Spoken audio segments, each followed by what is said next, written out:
Government institutions یعنی سرکاری ادارے. The schools are the major educational institutions which are available throughout the country. اگر ہم ایک نظر پاکستان کے ایجوکیشن سسٹم پہ دوڑائیں تو سب سے زیادہ جو اسکولس ہمیں نظر آتے ہیں وہ یہ سرکاری اسکولس ہیں، یعنی گورنمنٹ کے وہ ادارے جو لوگوں کو تعلیم فراہم کر رہے ہیں، یہ سب سے زیادہ میجورٹی میں ہیں. This is a formal and recognised school system under the supervision of provincial governments, as the provision and administration of education is the subject of provinces in Pakistan. اب اگر ہم یہ دیکھیں تو یہ وہ انسٹیٹیوشنز ہیں جو کہ ہماری پروونشل گورنمنٹس کے انڈر جن کو رن کیا جا رہا ہے، اور پروونشل گورنمنٹس کے ذریعے ان کو اس طرح سے چلایا جا رہا ہے کہ اب سے چند سال پہلے تک تو فیڈرل گورنمنٹ جو تھی وہ کسی نہ کسی حد تک کنٹرول رکھتی تھی صوبوں کے اوپر، لیکن ریسنٹ کچھ ڈیولپمنٹس کے بعد یہ کمپلیٹلی اب پروونشل سبجیکٹ بن چکا ہے.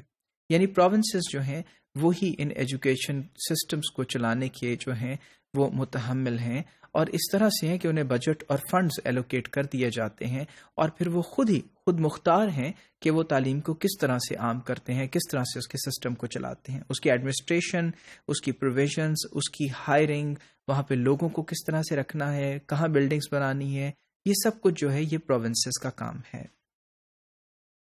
Each provincial government is responsible for its educational institutions. اور جیسا کہ پہلے بات ہوئی کہ تمام جو پروونسز ہیں پاکستان کے وہ رسپانسبل ہیں خود سے اپنے انسٹیٹیوشنز کے لیے.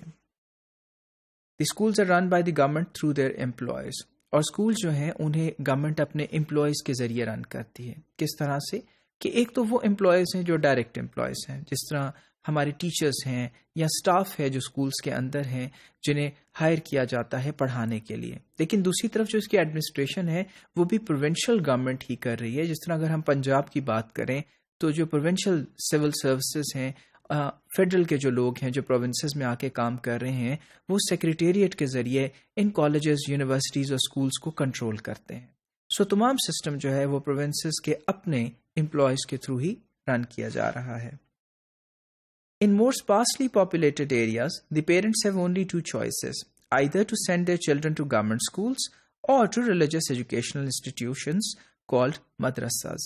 اور پھر ایسے ایریاز جہاں پاپولیشن بڑی کم ہے یا تھوڑی دور تک پھیلی ہوئی ہے اس طرح سے کہ بہت کم ہے، تو وہاں لوگوں کے پاس دو ہی چوائسز ہیں. ایک تو یہ کہ وہ اپنے بچوں کو سرکاری اداروں یعنی سکولز میں بھیجیں، دوسری طرف کہ ان کو وہ مذہبی تعلیم کے لیے مدرساز میں داخل کرا دیں. اور مدرسے وہ جگہ ہیں جہاں مذہب کی تعلیم سے بھی آراستہ کیا جاتا ہے اور ساتھ دوسری تعلیم بھی دی جاتی ہے.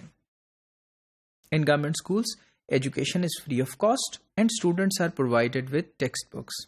اب سرکاری اداروں کے اندر، سرکاری اسکولوں کے اندر جو تعلیم ہے وہ فری ہے، اور جو ٹیکسٹ بکس ہیں وہ بھی فری آف کاسٹ پرووائڈ کی جاتی ہیں اسکول کے ذریعے سے تمام طالب علموں کو.